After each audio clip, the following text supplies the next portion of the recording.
Hello, spooky crew. Our tote bag drawing is officially closed, and we just want to say a massive thank you to everyone who entered. We are so grateful for the love and the support, and we have loved reading your reviews. Missed the tote? No worries. We're still sending out high-quality vinyl stickers while supplies last. Just email us proof of your rating and review along with your mailing address to thespookydarlings@gmail.com, and we'll get one headed your way. Quick promise, your address is only for mailing the sticker. No emails, no selling info, no funny business, just spooky gratitude. Thanks again for supporting the show. You are the reason we do this. You're listening to The Spooky Darlings, a podcast where three sisters talk about endless creepy topics of our choosing. And today is one of our follow-up Friday episodes. This is our first episode since Halloween. You're Nettie. And I'm Nettie. I'm Haley. I'm Emily. Yes, thank you for reminding me who I am. This is our first episode we've recorded since Halloween, so I thought we'd just do a quick little, how was your Halloween update? Who wants to go first? Oh, I can. So we had a Halloween party the day before Halloween where I posted this on our social media. I was dressed as one of the Louvre heisters, which, by the way, did you see how handsome they all are? Yeah, but those are fake. Oh, those aren't the real guys. They're all fake? Yeah. Oh. Yes. It's actually on my list of things to talk about. The Louvre heist people that have been going around and all the jokes well, I guess I will now put out my jewels, hoping they'll come heist me. Those were not the real. I didn't see those jokes, but I think you're on a different algorithm than I am.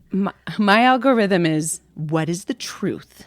Well, first give me fake news. Then after I get excited about fake news, then give me the truth. It's called the devastation algorithm. Devastating. So I dressed as a Louvre heister, and then we just hung out with neighbors. We all put our candy out on a community table and welcomed trick-or-treaters and just kind of hung out and had some drinks in the cul-de-sac. It was really fun. Neighbors kind of trickled in throughout the evening. It was a lot of nice social time. Yay! It's nice. I love Halloween. I would say that feeling when you walk downtown when I came, because Haley and I met and we got our wigs together for our unison twins, the Aussie unison twins costume. And, I ran to Haley's salon and she trimmed my bangs real quick. And then just walking downtown and seeing all the kids in costumes, getting ready to go to the closed down streets to do the downtown trick-or-treating. It's just one of the best feelings. It's so fun. I love it. And I just love our little community. And we immediately went to this restaurant that we eat at all the time called Raoul's Taqueria, which just had a grand opening where they expanded their bar because they've been so busy for the last month. Every time you go at lunch, it's just packed. And so they expanded, and we didn't realize that we were kind of showing up at the beginning of a bar crawl that the whole downtown was putting on. And I guess they do it every Halloween. I don't know. I'm a hermit. I had no idea. Because they're like, hey, we got to give everyone a stamp and make sure you're over 21. And we were like, oh, why? What's going on? And they apparently, it's you can go and get a stamp at each bar. And I guess it's to promote public drunkenness. Probably. We love public drunkenness here in LeGrand. It did not officially start until the downtown child part of the trick-or-treating ended. So it's downtown trick-or-treating ended, and then they started the bar crawl. And so Haley and I met there and met some friends and had fun. And chilled out. I had to head immediately I took my daughter to Pendleton, about an hour away, 45 minutes away, to watch a production of Addams Family. And they had a costume contest, and I had tickets for Addams Family the next day. So I just sat in my car. And did I tell you guys about my terrifying experience? What? I did. No. Okay. So I sat in my car and edited, just I had my headphones on. I went and parked in a really private, quiet place. It's there's this giant building is the theater, and then it's attached to the city library. And so there was this little dark parking lot because I just kind of wanted to not be bothered. Very safe, dark parking lot. Well, I sat there and parked, and all of a sudden, and the doors are locked, and I'm sitting in the passenger seat because I've got one of those little portable desks sitting on my lap where, I can set the laptop and plug in my headphones. I'm just sitting there, and I look to my left, and this man is biking towards the car with a mask on that I swear was the black phone mask with the smile. But it looked a little bit like that, but it also looked like Ghostface, almost like a combination of the two. Because, both of them are long. Uh-huh. And he was doing this thing where he was tilting his head from side to side. No, I hate it. And looking right at me. And I was talking. Okay, content warning. We normally don't do a lot of swearing on our Fall Out Friday episodes, but I'm going to tell you exactly what happened. I was talking on the phone to my friend Nellie. She had me on speakerphone at the athletic club in like a gym full of people. Oh my gosh. And I didn't realize that she had me on speaker, but she was like with her son and with his friends. So these are like 15-year-old boys. So it's not like they've never heard it. Right. But this guy suddenly starts riding towards me doing the head tilt thing. And he gets very close to my car. And so I go, fuck you, fuck you, fuck you. And Nellie's like, Nettie, what's happening? Nettie? And I was like, oh. And then he literally got like 2 feet from the driver's seat and then kind of like wound away. And then he rode past the back of my car. So then I looked out the passenger seat. So I'm parked like nose to the curb, right? So he rides behind me. And then I see him riding away and then he turns his head towards me, like whips it around towards me. And then he turns his bike back and comes back towards me again. Stop. And I was like, no, no, no. And Nellie's like, drive away, drive away. And I was like, Nellie, I'm in the passenger seat. And she's like, crawl over the center console. And I'm like, I'm not that flexible anymore. And then he just turned around and rode away. But I am sure it was just some teenager or college kid on a bike and just were like, oh, there's someone in a car. I'm just going to creep them out. And they succeeded.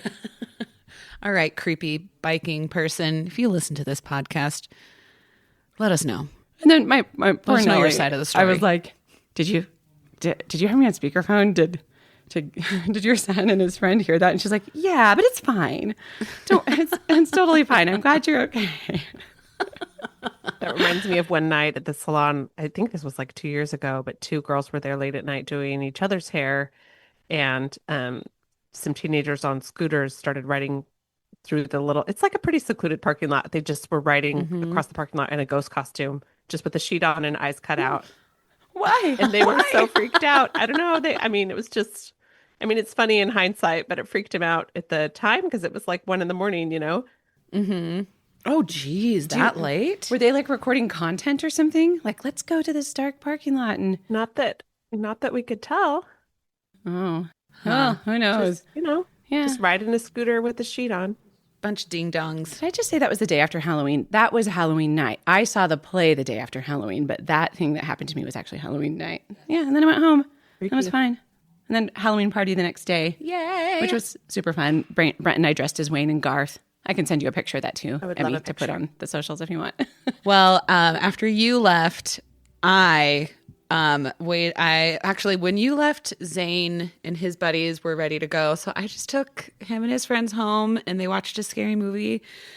And Jason and I just hung out and had a very quiet Halloween. You didn't do more trick-or-treating? You know what? I did, because I did drive around and I got a little lost going to the house with the the full-size candy bars. And I actually drove through a cemetery and I did prank Zane and his friends.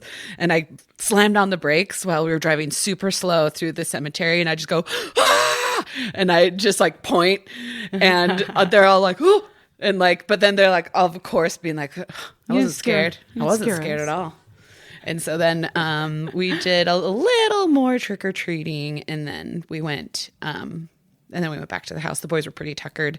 Yeah. And I forgot to have them bring water bottles, and so they were all really dehydrated and ready for water and candy.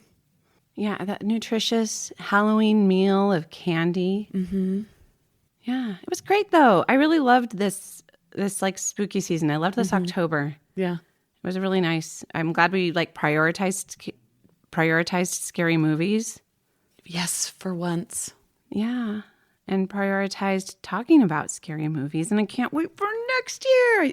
I think I started a countdown like the day after Halloween for next Halloween, but it only lasted 2 days. It was like 364 days till next Halloween. 363 days. Maybe next year we won't have jobs. We'll just be able to watch movies. Let's make that put it on our vision boards. Vision Perfect. boards, yes. Just be stay-at-home movie watchers. And podcasters. Dream life. Well, then the podcast would be our job. Yes, and movie watching. Yes. Yeah. That sounds perfect. Okay, so speaking of shows and movies, I did watch Task on HBO. It had Mark Ruffalo in it. It was very good. I liked it a lot. It was about an FBI task force that's trying to get to the bottom of some robberies that are going on in their little town, and I recommend it. I thought it was very well done. It was from the creators of The Mayor of Easttown. I thought it was just really good quality TV. Hey, Nice. here's a question about Mayor of Easttown. Is mayor, because it's spelled M-A-R-E, is it supposed to be like mayor, but the way they pronounce mayor in that place? No, it's like Mare is her name, Oh. like short for Mary, I Yes. guess, or Oh, something. okay. But Mare is her name. Oh, it just, when you said it, I thought you said mayor of Easttown. So I was like, oh, have I just been not getting that that's what it's supposed to be, is mayor of Easttown. She's the mayor. No. Still haven't watched that. I actually did watch episode 1. And now that you said that, I'm like, oh, yeah, that's right. I remember her name was Mare. Never finished it. Not for any reason. I would like to. Yeah. Well, okay, we got this email and then we just were completely blown away by it. Just, I think it took all of our collective breaths away. And we really appreciated this person writing in, and we got permission to use her first name and to share her story. So this is it. I just found your podcast a couple weeks ago and have been binge listening to it. I so love listening to y'all and your banter. While listening to episode 11 on Christopher Wilder today, I was stopped in my tracks.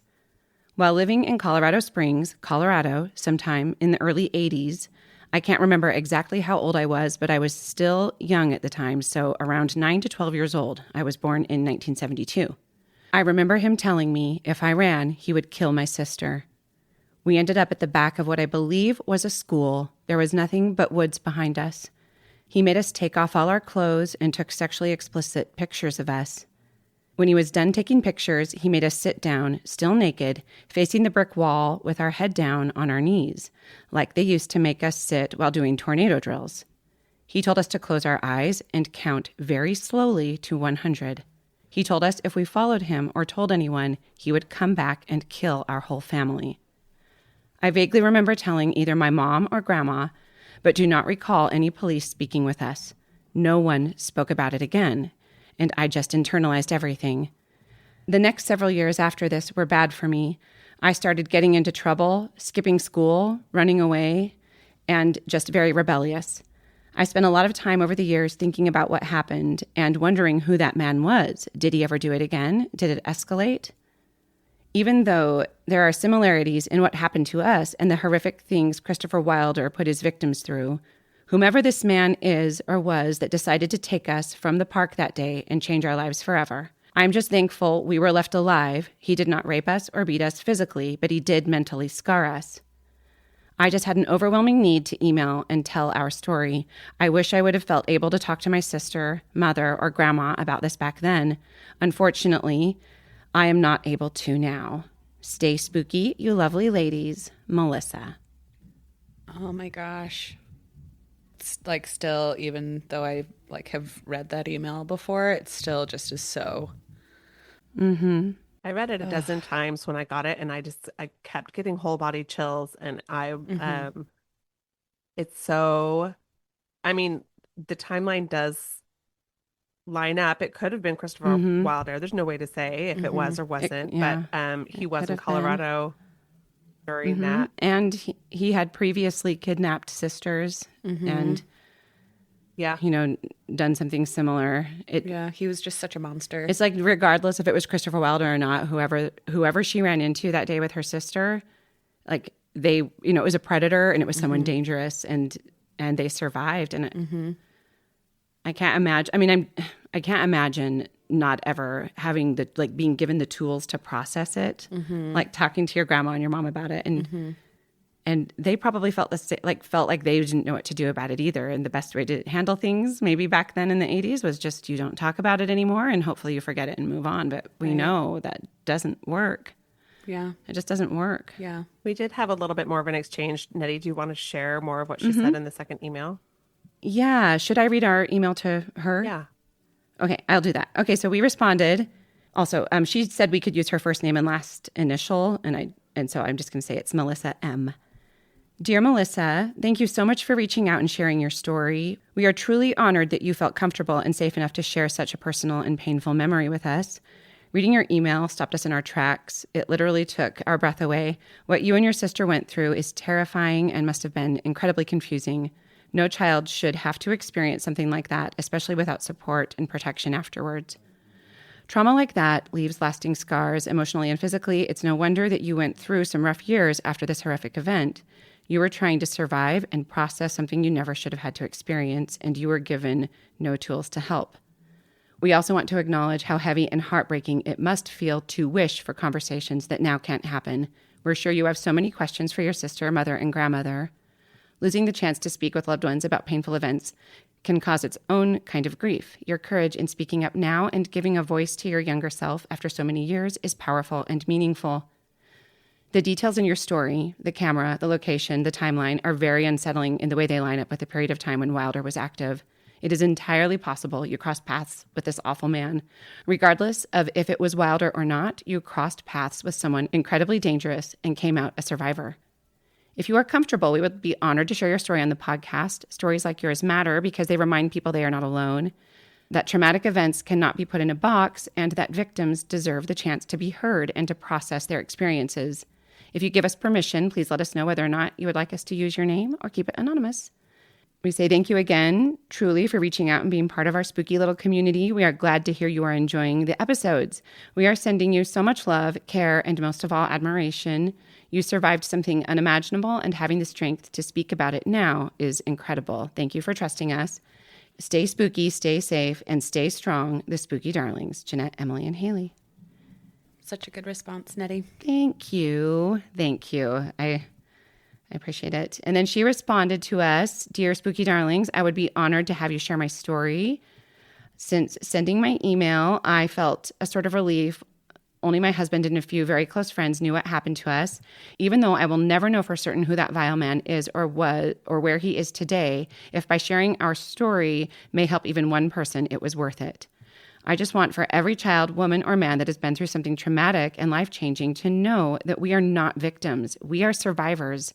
We need to be the voices for those no longer able to speak. I love y'all. Thank you so much for taking the time to read my story, respond, and share on your podcast. I've had some spooky and weird things happen to me over the years as well, seeing shadow figures, etc. Perhaps I will share some of my happenings with you ladies. Thank you for all you do. Stay spooky. Love y'all, Melissa.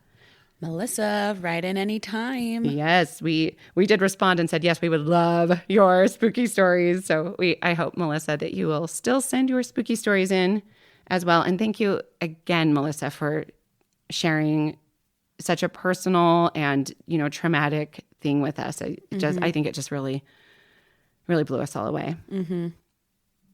For sure. Sharing stuff like that is always such a personal thing to do. I think that's what you just said. I think so too. And I will say, just with things that I know we've all been through some things that are tough, and finding a community that can identify with it and support it is invaluable. So. Yeah. Well, and just no stigmas. You know how sometimes when you have been vulnerable with a person and they're just okay. Mm-hmm. And you're just well, why did I say all of that? Yeah. Yeah. And so just finding your people who it's whatever you say, we're going to it's going to be fine. And thank you for sharing type of a thing. Yeah. Yeah. Yep. It really is such a privilege to have people reach out to us with any kind of stories, it's one of our favorite things to have people that listen and that care and that send us any of their stories. It's really special to us. So continue sending, please, listeners. Yeah. thespookydarlings@gmail.com. That's right. Well, and did we have one more email with a suggested discussion point? Did you want to read that, Emily? We did. Yes. Let me open that up. Okay, so listener Elisa said, "Hey, darlings, I just finished listening to episode 20. Emily mentioned how wealthy you would be if you went back in time to address illnesses, and Haley just said, That's right. Haley said they would just identify you as witches. This made me think of a question. What if witches are just time travelers from the future? Right. Wait, what was the boy. episode? I was trying to remember the context that we were talking about this. Episode Oh, 20. Was this the vampire where we talked about episode 20? Episode I'll tell you what episode 20 was. I knew it when I read the email from Elisa. I was like, oh yeah, that episode. But now for some reason it's not. I just remember being like, Galveston. we'd be burned as witches. And Emily, you were like, oh, thanks. That's right. It was Galveston. It was Yes. it was the Galveston episode. We were talking about like consumption and stuff. Oh right, and tuberculosis because that poor It's woman. consumption, Yeah. right? Didn't we? Yes. Yeah. Yes. Yeah, they're both the same. Yeah. We were talking about that. The tuberculosis consumption, which I like to call consumptuolosis. You know what? Since you know that, I think you're a witch. Burn her. Yeah. Okay. So, Lisa's query. I mean, really, honestly, maybe people that time travel are witches. Don't you think that would totally be a witchcrafty kind of thing? I'm not counting it out. But then I'd be like, not very smart traveling back to the time where you all get burned at the stake. Yeah, that's true. Well, maybe not those witches. I think those were just people trying to use herbs to heal people, or someone that crossed Abigail Warren. Abigail Warren. Warren. Are witches time travelers, or are the witches who got burnt at the stake time travelers? I don't Is that know. what was she asking? No, she just said maybe witches are time travelers. Oh, well then, yes, on their brooms. I Hey, hope that travelers. if any of our listeners have an opinion on this query, that they will write in and tell us what you think. Listeners, what's your opinion? Email us. Have you guys seen that TikTok of I think it's a guy and he dresses up as like in Crucible style, like clothing, like from the Salem witch trials, and like pretends he'll be like, oh my gosh, I don't even think that Goody Proctor read her scriptures yesterday. I know, it's like totally like, has she been chatting with the devil? I don't know why you're not sending this to Oh my us. gosh, Nettie, I have seen that, but it's a woman. I think there's a man that does it too. Because I've seen multiple. I've seen one where a girl does it, but I think the original one I saw is a guy. There's like multiple people that kind of do a similar thing. Okay, I haven't seen the guy one. I thought you were just trying to say that very obvious woman was not a woman, but she is a woman. No, I know the one you're talking about too. But the original one I saw was a dude. Oh, okay, funny. Speaking of witches, I would like to make a push for what I saw on TikTok, Feral Girl Fall. Feral girl fall. Where we just dress up in really like billowy skirts and we're cursing people who do us wrong. And, I love it. You Let's know, do it. very, very blue We call sepia it tone. Wild woman Winter. Wild woman winter. Feral Girl Fall transitioning into Wild Woman Winter. And Perfect. then into Spartacus girl spring. I don't know. I was trying to think of something that started with S. Yes, Spooky. yeah. Spooky girl spring. Spooky Girl Spring. And Because then- you know what? Every season's spooky. And then something summer. And we just Right. keep going. Spooky summer. In this same vein, I want to tell you about something I just came across on TikTok, and it's called the Feminist Rage Choir Oh. in Austin, Texas. And they just sing need like to know more. kind of pissed off songs. And I commented, "Ooh, we want to join a feminist rage choir," just kind of joking. And she sent me the interest form. Too bad we don't Girl. live in Austin. Emily. it. Oh, it's Austin. It's not Houston. Oh, Dang unfortunately. it. I was going to force you to join. I keep trying to Yeah. pretend to want to start different choirs, and I don't actually want to start any choirs. I want to just be in a choir that somebody else lets me casually come to when I feel like it. That would be the Yeah. best. Yeah. Be the best kind of choir. Just real cash. Yeah. Well, I have some news if we don't mind. No, Haley, to take get it. to it. Okay, Haley's got so some news. we just just a week or two ago covered the Herb Baumeister case of Fox Hollow Farm. Yes. And this is from yourcurrent.com. And Roger Allen Goodlet's remains have been identified. Oh, and isn't he the one they were? He was the friend in the book that Goodyear, Mark Anthony Goodyear, was like, I'm looking for my friend. And then turns out Mark Anthony Goodyear is really creepy. Yeah. But he has officially been identified. Oh, that's good news. And so from the article, and we remember Jeff Jellison, he's the coroner who was like, no, these families and these victims deserve closure. Because there was that awful comment from like why? one of the county commissioners or something. Yeah, they can pay for it themselves if they want answers. Exactly. Yeah. And it was so insensitive. And so Jeff Jellison, who just seems to have a really great heart, he is quoted as saying, "Today's confirmation provides an opportunity for continued closure to the family and loved ones of Roger Goodlett. While this case has affected our community for decades, advancements in forensic science has finally allowed us to restore names to the victims." And then he goes on to say, since 2022, 6 new victim profiles have been discovered, and 2 of those victims have been positively identified. Oh, good. So we'll hopefully get 4 new updates, and then I'm sure just more. I think we even said on the episode that we expected to just get a bunch of new updates. With the renewed push and with just like that out in the open of these people deserve closure and we have to stop like stigmatizing this. And so I just think that's really helped bring new light to the case and care. That's awesome. Yeah. Yeah, I bet that's all happening at Othram in the Woodlands, which is where Emily lives. Hey. She doesn't live at Othram Yet. She lives in the Woodlands. And okay, so now on a very, very different note, just really quick, I was listening to an interview with Michelle Obama on Jimmy Kimmel, and like she said this thing that, and it's not a direct quote, but I was just like, yeah. And so she says, if you don't fill your time, people will fill it up with stuff and you'll look up and say, what did I do with my time?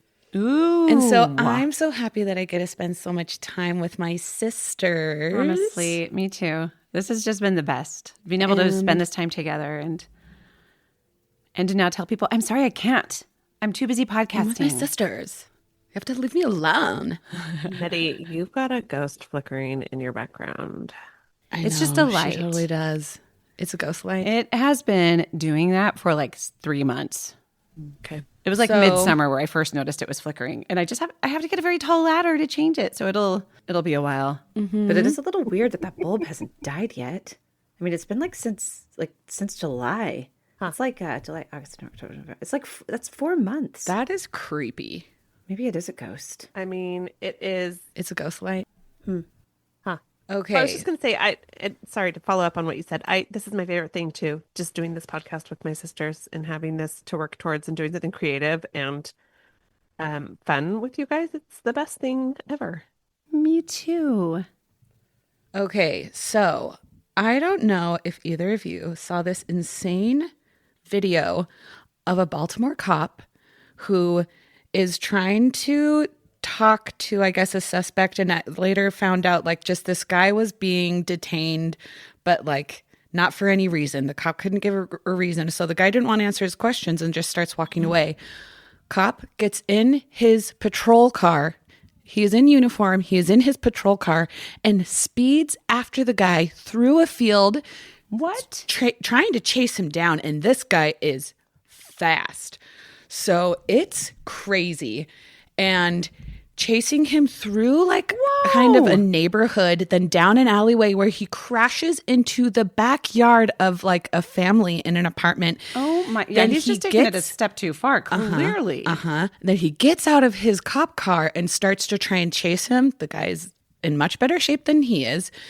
And so it's just such an insane video. Maybe we'll post like a clip of it on our socials or something. But yeah, when did this happen? Recent? Yeah, just like a few days ago. And so goodness. I put it on our like things to talk about. And so the cop is Robert A. Parks, who is shown in the video, getting into his car and aggressively following a pedestrian. Literally, you can see he is trying to run him over. And he has been suspended. And they're just like, well, we're going to look into this and we want to take this seriously and we're the police. So you know what this reminds me of? And I don't remember what state this was in, but I just saw something recently where there was a cop that was suspended because he kept charging women It might have been one or two men, but like women with drunk driving or driving under the influence, and they would get like tickets for it, and they would be like, I wasn't drinking. And there was a particular woman that got pulled over, and he's like, I can smell the alcohol on your breath. And she's like, I don't drink. I actually don't drink. I haven't been drinking today, but I don't drink. So that's just impossible. He's like, I can smell it on your breath. You're lying to me. And so then he would like detain them, tell them they're resisting arrest, like take them in. And it happened so many times that he either was suspended or under investigation. Don't remember the name. Whoa. Or the state. That is creepy. I think it might have been in the same state as the Karen Reed trial, which is what I can't remember all of a sudden. Boston? Canton, Boston, Massachusetts. Boston, Massachusetts. Yes, I think it might have been in Massachusetts because I remember the comments being like, "What is up with Massachusetts?" Well, since we're sharing interesting headlines, I did see, and I sent this to you guys, but I want to share it with our listeners. I saw a warning since we had this little cold snap in the South. People were warning each other in Florida to watch out for lizards falling out of trees. They get so cold that they just fall out of trees. They're not dead, but they look dead. They're just stunned, and they just get so cold that they just drop out of trees, and it's like lizard rain.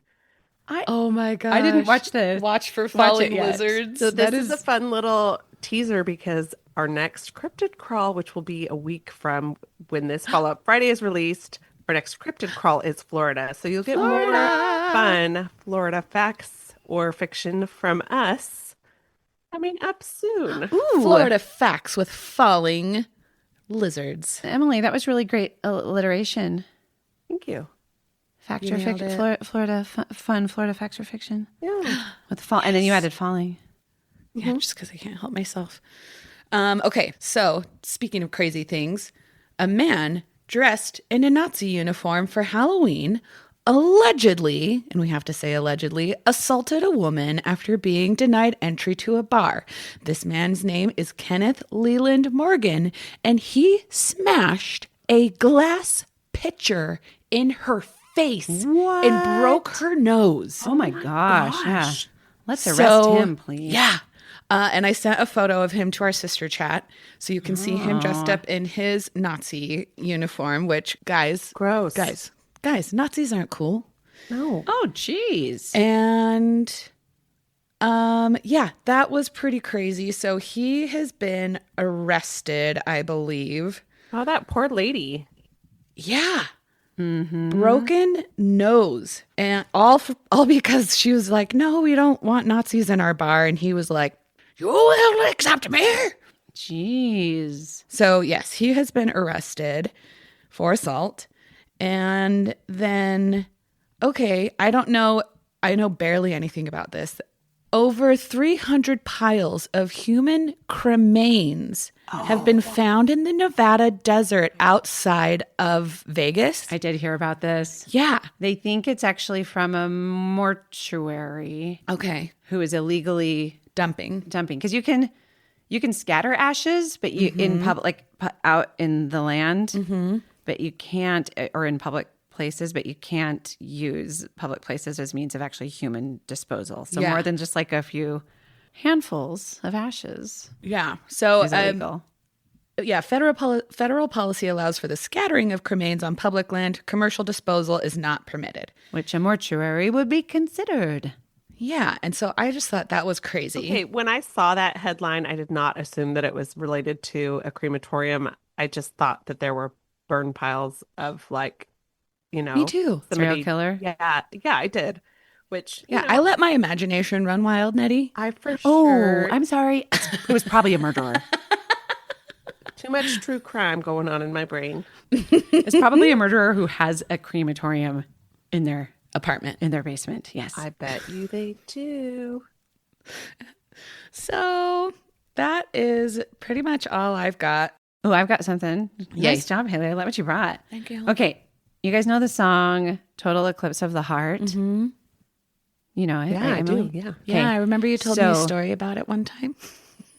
Oh, I can't remember what I told you. I probably made something up. Made me cry. I love I listened to the song and we sobbed together. I also told Emily that the song The Boxer was about war, which if you listen to the lyrics, you know it's not, but it was like, lie, lie, lie, ka. And then it had that drum crash. And I told her every time that drum crashed that it was bombs going off. And Emily would sit on the couch. She was so sweet and just sit there with her giant eyes and tears just streaming down her face. Yeah, I was like 7. So thank you. I'm so sorry. That's okay. Okay. So Jim Steinman wrote the song Total Eclipse of the Heart, made famous by like Bonnie Tyler and I can't remember who. So guess what the original name of the song is? Huh. Guess. Partial Eclipse of the Heart? No. The original name of the song was Vampires in Love because he was trying to write a musical of Nosferatu. And he had been commissioned, like I guess, or maybe it was his own brainchild. I think it might have been his own thing. He was writing a musical, Nosferatu, and then it just never took off. Whoa. But he had already written that song, so then he gave it to Bonnie Tyler. Hey, you know what? That's great. But yes. And that music video, priceless. Honestly, Jim Steinman has brought us so many beautiful stories. Like, do you know he wrote like there were days when I better not sing it. Night was so cold. Oh, yeah. That one where it's like, it's all coming back to me now. And then that other Celine Dion one. It's like, oh, you know what? The Meatloaf one. I would do anything for love. He wrote those. Okay, so Rory Dodd was the man singing on Total Eclipse of the Heart. Okay, so it was Bonnie Tyler and Rory Dodd. But Bonnie Tyler was right? I got that. Okay. Yes. Oh, Bonnie Tyler. Yeah, Bonnie Tyler. Yeah. Yes. Do you think that Nosferatu musical was the inspiration for the vampire musical on Forgetting Sarah Marshall? I hope so. Absolutely. It must have been. I really hope so. Also, I watched Nosferatu. It was fine. Oh, I haven't seen it yet. I want to, but I haven't the seen new one. it. It was fine. Mm-hmm. Would have been better if it was a musical. Mm-hmm. Yeah. Well, sure. Someone should let Jim... I think that about a lot of vampire movies. Yeah. Well, there was a Jim Steinman musical in London. I don't think it ever came to the U.S. because it happened like right before COVID. But my friend Kyle that was living in London and working, he was going to RADA. It was like his favorite one. It was like all these Jim Steinman songs, and I cannot for the life of me remember the name of the musical, but it was like it was kind of like almost a jukebox musical where they take all the songs written by someone and then create a story. Listeners, will you email us with the name of that musical? thespookydarlings@gmail.com. I'm actually going to look it up right now because I'm curious. Oh, I wanted it to stay a mystery and see if they emailed us. Oh, it's a lot of pressure. Email us about anything you want, listeners. Yeah, this is the podcast where we tell you stuff we kind of half remember, and you get to fill in the details for us. Bad out of hell. Bad out of hell. Yes. And so my friend Kyle I think that was sort of his favorite. He would always go see Bad Out of Hell, and he would always go see the, what's that movie with Nicole Kidman where she's the dancer? Eyes Wide Shut. No, she's the dancer, and it's a musical. Oh, Moulin Rouge. Yes, and Moulin Rouge is the other one that he said were his two favorites. But I was always so excited for Bad Out of Hell to come to the U.S., and I don't think it ever did. I'll have to find out. Mm-hmm. But anyway, I thought that was so cool. I saw something on that, and I was like, I'm going to talk about that on our follow-up. Also, okay, on a recent episode, we talked about the DMV either being the Division of Motor Vehicles or the Department of Motor Vehicles for Oregon, because we were comparing. It was in the Herb Baumeister episode. So it's the BMV. Yes. In Herb Baumeister. Guess what it actually is in Oregon? The detectives of motor vehicles. Haley's guess is the detectives of motor vehicles. Emily, do you want to guess? Don't Google it. I thought it was department. The DMV in Oregon is the Drivers and Motor Vehicles Services Division. Isn't that weird? Oh. I was like, what? Why? Why Oregon? Well. Yeah. And then I had another thing. Okay, so in several episodes, I have been like, way to bury the lead when you like have said something that I was about to say. Like either of you are like, gotten to the point. And I've totally been misusing that phrase because burying the lead is when you actually kind of leave the most important part, like sort of hidden under something. And every time I'd say it, I was like, this sounds wrong, but I feel like I'm using it right. And so I finally looked it up, and we actually talked about it in the episode that published today.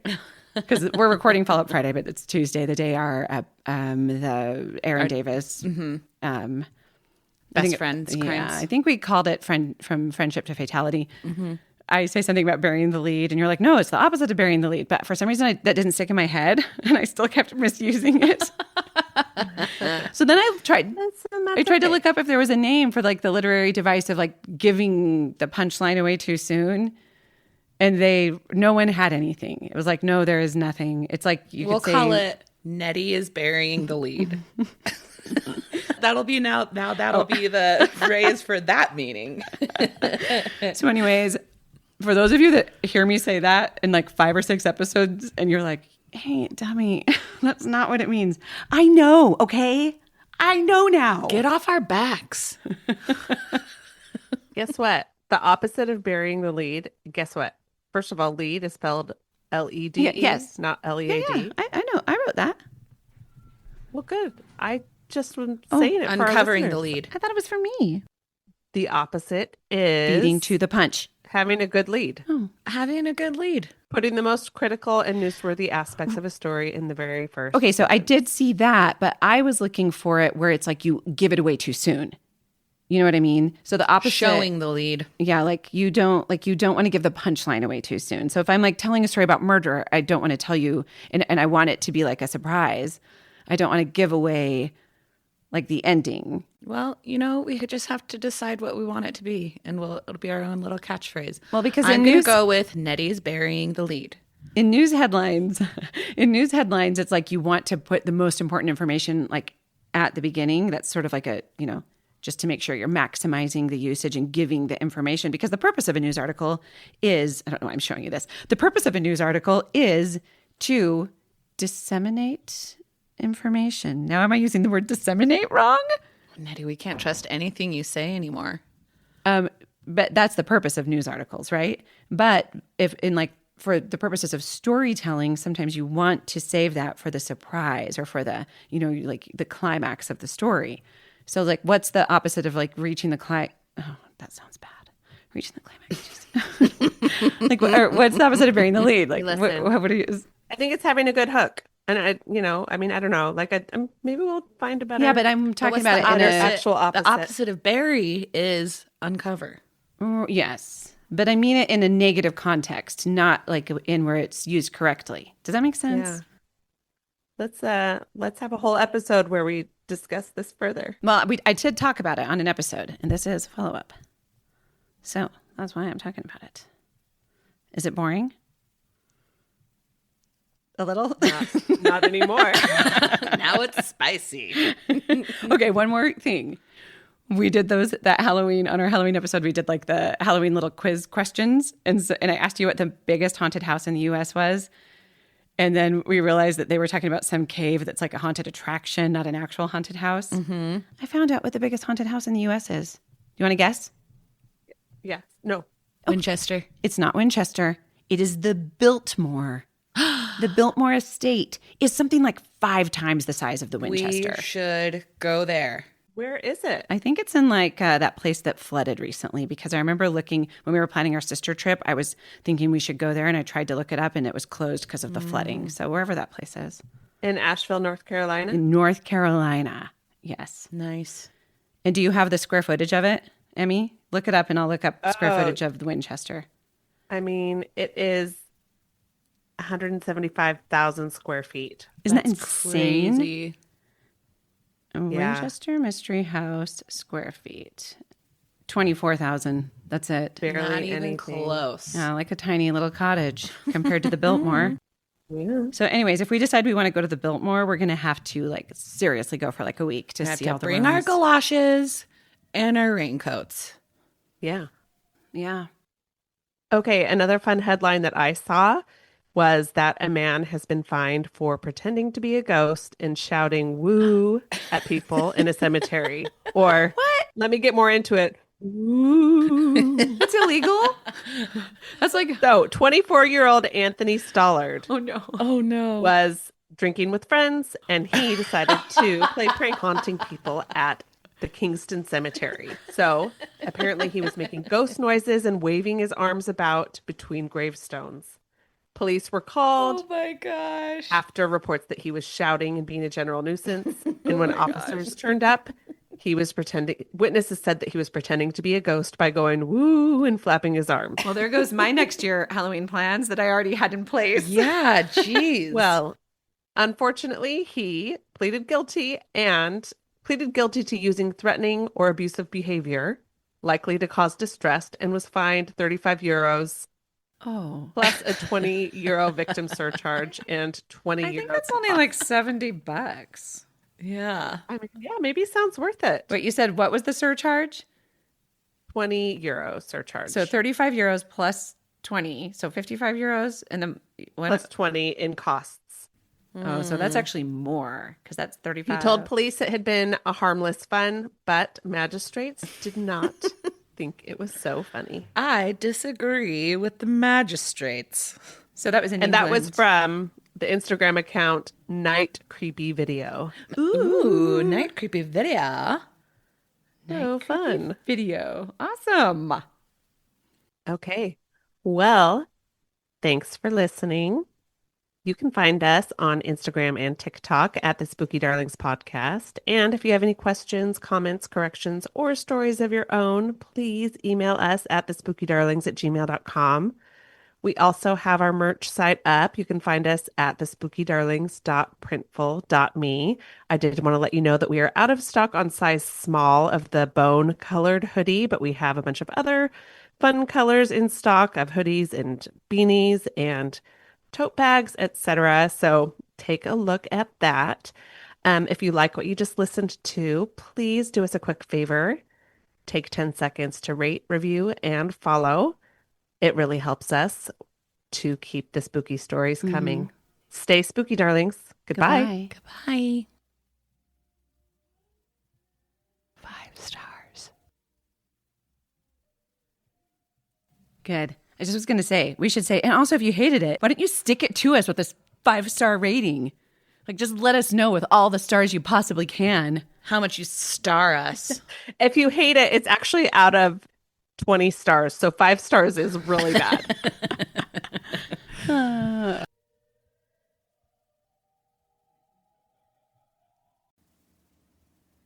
Before we disappear into the shadows, don't forget, we're still sending out vinyl stickers.